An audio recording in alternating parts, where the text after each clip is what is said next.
The date is Thursday, February 17th, 1983. Yeah. Okay, what is your name? Molly Israel. Molly from before you want or not? Well, you can tell me your maiden name first. The maiden name is Markowski. Okay, and where did you emigrate from? From Danzig. From, not Danzig, what do you call this? Prussia? No. From Hamburg. Hamburg. And Yeah. where is that located? And in Germany. Okay, and who did you live with in Hamburg? And I didn't live. I left from Hamburg. Okay, where did your family live before you went to Hamburg? In Poland, in, let's say, near Warsaw. They wouldn't know that. Okay, It was near Warsaw, not far from Warsaw. okay. Can you describe the setting in which you lived at that time? Let's see Zaramin. Yes. Zaramin, a city Zaramin. Okay. That we used to live in a village. That's not necessary. Did you live with your entire family? Because, you know, Okay. How many were there in the family at that time? how many was in the family? I was the first one. You were the first one. Yeah. Okay.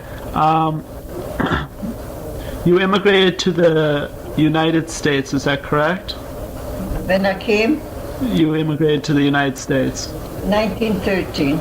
Okay. And where was your point of entry? Where did your ship land when you came?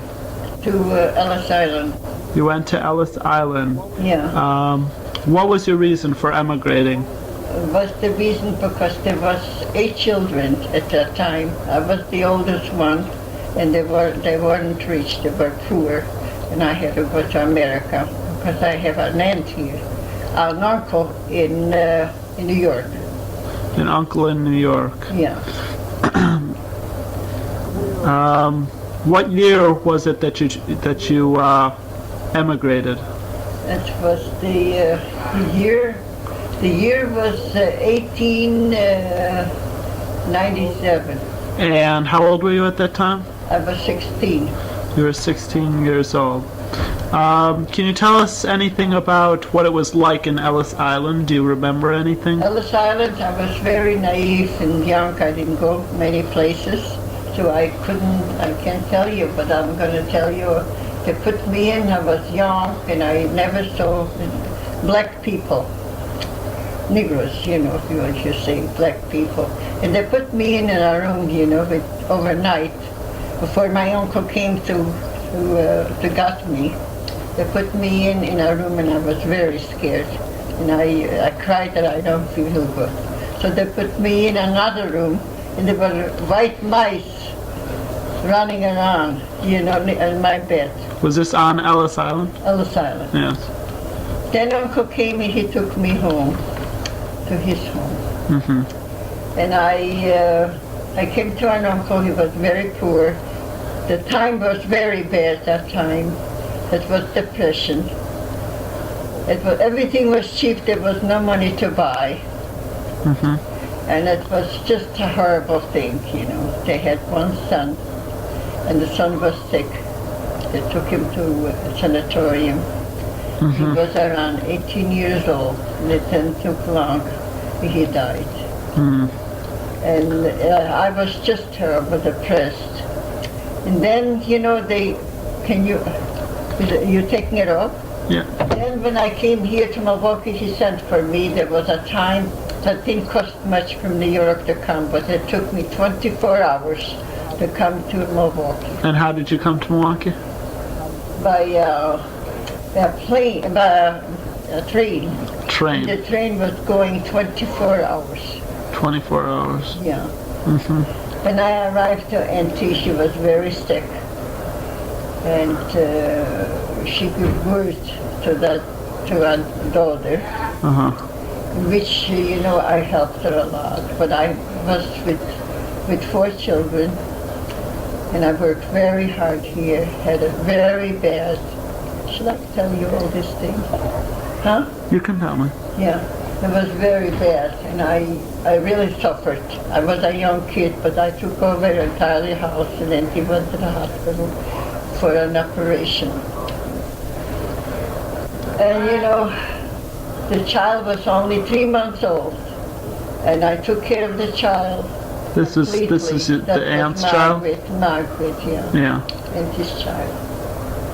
You know, and I suffered. I'll have to tell you this too. Just write it down. Okay. Leave it know. I worked so hard, so Uncle said, wait. He says, when Auntie will come home, you did so much for me.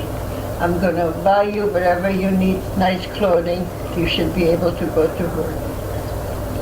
Auntie came home, and I says to him, Uncle, I have to look for a job. He says, you promised you're going to give me to buy a coat or something. I haven't got anything. He says, be glad that I got you here. I'm not buying you anything. So one of the landsmen here from the Altmans, he used to come for a house, a good friend. I said, borrow me $5 and I'll buy a Meccano. They used to wear Meccanos, and I bought a Meccanos. And I went to work. Somebody got a job for me at Gimbel's. I went to work at Gimbel's. And you know, I made very little, but whatever I made, I had to give to the auntie, you know, for board. You want to know more? You can tell more. Go ahead. Huh? Anything you have to tell.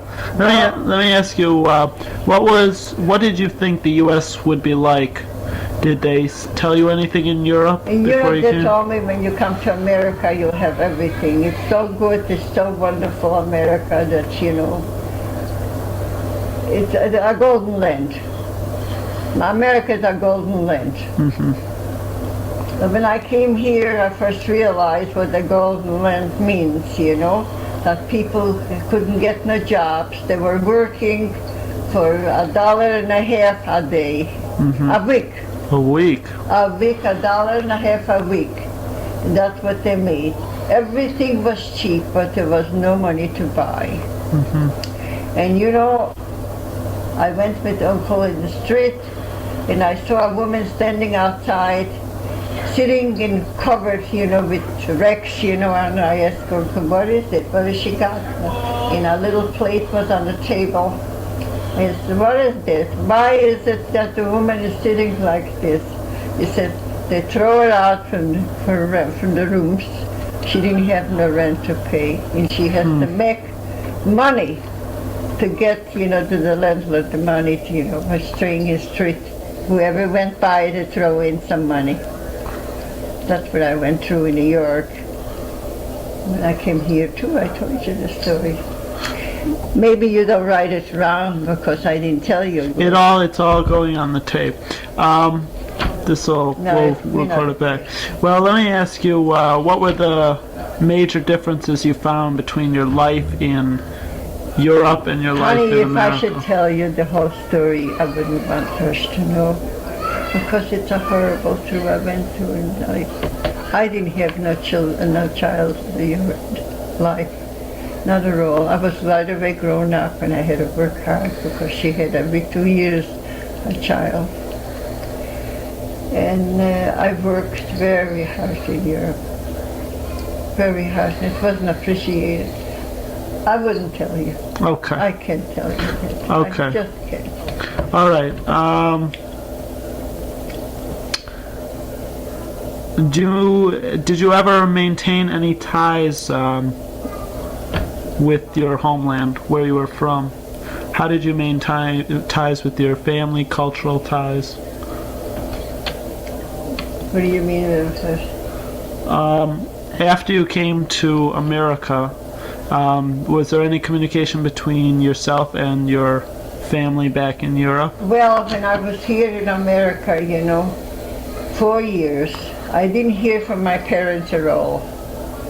Not at all. It was the Gulf War was going on. You know, when was it?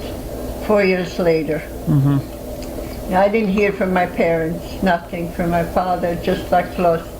So I wrote a letter to a rabbi And he tried to get my folks, and I got a letter. And my father never took pictures because the religious people never take pictures. He took a picture, and I was screaming so loud, for joy that they could hear me a block away. For joy that I got the letter and that the folks are alive. That's the way it was. Do you practice any part of the European culture? Is there anything which you did in Europe which you are continuing to do in America? I never did any work. I did. Any cultural, like, for instance, Judaism? Any influence that your father might have had on you that you still continue to this day? Kashrut or whatever it may be. I went to school, to the Hebrew school, and I learned some Hebrew. And I never went to the public school. I didn't go. In America, you mean? In America, I went. Yeah. When I came here, I went to school. And so you didn't go in Europe? In Europe, I didn't go to No, public school, only to Hebrew school. And that's what it was. And I didn't learn any trades. The only thing that my aunt wanted me to do something, to learn something. So I used to do a Madeira work. Excuse me? Madeira. Madeira? You know what Madeira work is? No. Sewing eyelets, kinds of things, up in work, And this is in New York or Milwaukee?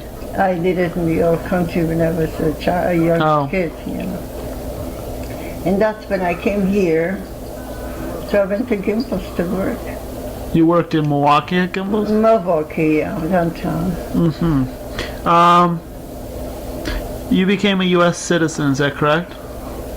U.S. citizen I became in, I don't know how many years. It must have been around 6 years. I stayed here and I became a citizen. And can you describe what it was like? What did you have to do to become a citizen? Oh, to know, a lot of things.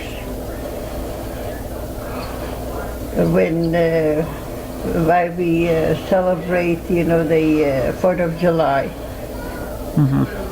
I had to tell them that. And a lot of things, they asked me questions. And we had to have business, and I became a citizen. Is there anything unusual about it that you want to tell about?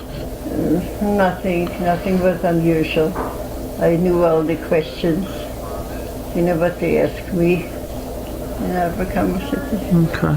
Are there any other interesting or amusing stories that you have that you might want to tell, which occurred to you, something that happened in Europe when you came to America, just something amusing? Anything funny? A lot of things unusual. Go ahead, please. If just nobody will know it, I'll tell you. Nobody will know? You don't want anyone to know? From Hamburg, when he took me to the boat, because I left from Hamburg. This was in 1897? Yes. I left from Hamburg, and he asked me on the way, he says he liked me very much. He was a very religious man, and he was very fond of me. He loved me, and I loved him. I used to run after my father just like a puppy. My father was my whole life, because he showed me, he took the love for mother. I never recognized my mother. My mother died when I was a year and a half. She died, she was 25 years old. Wow. And I didn't have no love for my mother because I called my mother Auntie. This is what my father did, a mistake. If he would have told me I should call her the way coming to her, to call her mother, it would be much better. But that's the way, he told me. And it was a stranger who was in the house. Oh, honey, I suffered so much in my young life because I didn't recognize my mother. She was 25 years old when she died, so she had already an older daughter with the infant. She died.